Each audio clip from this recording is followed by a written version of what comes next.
বৃষ্টি হলে আমাদের অফিসের সামনে গাড়ির লাইন দেখুন। একটু আগে বৃষ্টি হয়ে গেল, এখন সব গাড়ি মোটামুটি পাওয়া যাবে দেখতে, কোনো গাড়ি বাদ নেই। আর এদিকেও তাই, এই পর্যন্ত গাড়ি, তারপর আবার এই লাইনে আছে, নিচে আছে,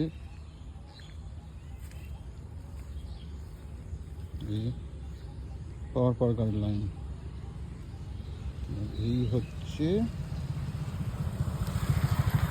আমার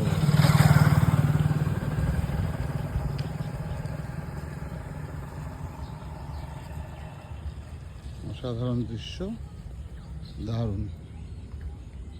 বৃষ্টির পর ওয়েদারটা এত ভালো হয়ে গেছে যে আমি এটা